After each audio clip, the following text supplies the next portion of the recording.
So this video comes from Blaze TV, which is a recent acquisition of CRTV, and it's got a couple country music stars, the only one I recognise being John Rich, talking about toxic masculinity. Well, I don't think they really talk about toxic masculinity. What they really talk about is how they believe you should treat a woman. There's a little bit at the end that I want to touch on about how the guy feels insecure about his own masculinity. I think it's an important thing to touch on in this video, but I'm just going to cover it. So here we go. My wife, who's the smartest person I've ever known, told our daughter, and she has now told our granddaughters, when you start dating a young man, or going out with a young man, or thinking about a young man as someone to be a boyfriend, a fiance, a husband, said, as you're thinking about that and considering that, no matter what your feelings are, you watch the way that man treats his sisters and his mother, because that is the way he will treat you. If he's treating you the way he treats his mother, you might have an Oedipus complex. So if you don't stand up when she walks in a room, if you don't help her on with her coat, if you don't go open the door for her, don't even swap spit with him. He's not worth your time. He will treat you that way. Treat you like what way? Like, god damn it. Your daughter isn't royalty, I'm sorry to say it. Like, I get it. You know, you don't want your daughter getting abused, you don't want her getting treated like shit. But to do that laundry list of things is insane. And she won't respect you for it if you just do it from the get-go.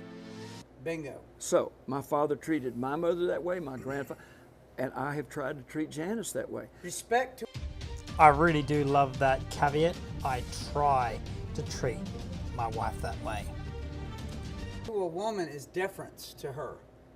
Let's use that word. Absolutely. So respect to a woman as a man is deference. And it's manliness. It is the bowing of the head.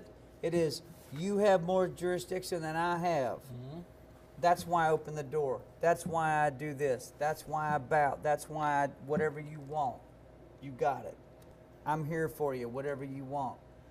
That's part of being masculine, is deference to the woman, to the female. This is not an equal relationship. This is not how equals treat each other. When one sees the other almost to the point of being a goddess. It's beyond royalty at this point. If you have to basically stop all your needs in consideration of hers, this is a not healthy relationship. It is not how partners should be, and it's certainly not going to help anyone in this generation.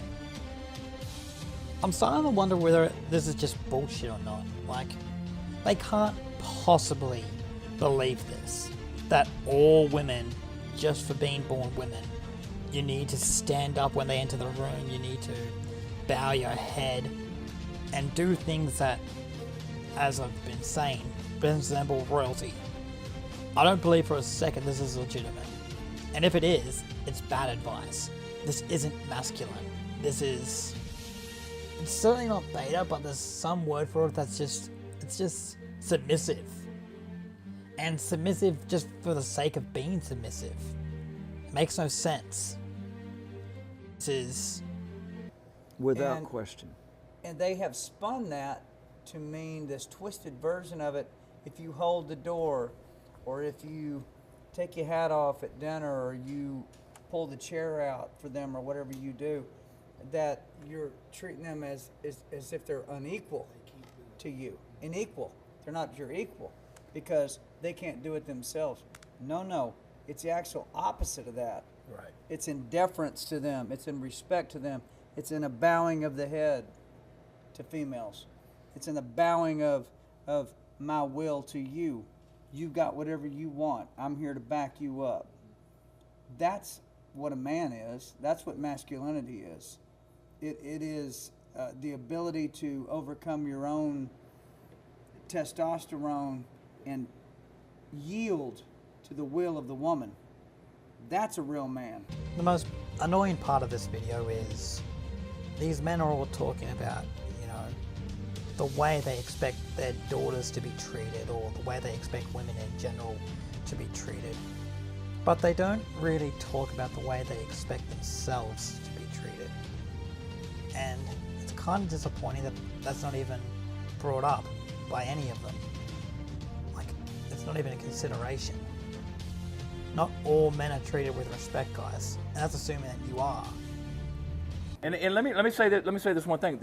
At this point in the video, the tone changes, and it doesn't talk about the way men need to be respected, but it does talk about how this last guy struggles with, I guess, being called a man and living with the idea that he has to be a man. And it's actually quite interesting, so I'm going to include this and give my thoughts on it too. So I'm going to... We think about this. We're the only culture in the world, historically, Western civilization, we're the only ones that do not have a ceremony whereby we call our boys into manhood. Jews had a bar mitzvah.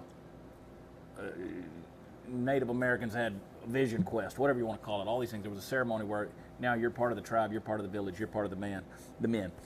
We don't have that.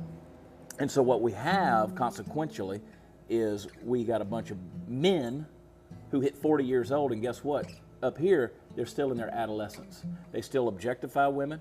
They still treat them as, you know, it's a playboy mentality. I'm gonna go out there and I'm gonna show by how many notches on the bedpost how much of a man I am. And that's not masculinity at all. That's not manhood. That is, and we've all done it. Look, we've all gone out there and we've all fallen into that trap, that downward spiral cycle of going out there and trying to show how macho we are based on the conquest and all of these things. It's amazing to me, even when he's trying to have a moment just talking about how men don't really have an official point when they become men in Western society, and he still has to connect it to how it affects women. It's very fascinating. It affects women. That's an adolescent mindset. That's what 13-year-olds do when they get the JCPenney catalog and they find the lingerie section. 40-year-old men shouldn't be that way. 30-year-old men shouldn't be that way. But we haven't called our boys into manhood and say, you know what?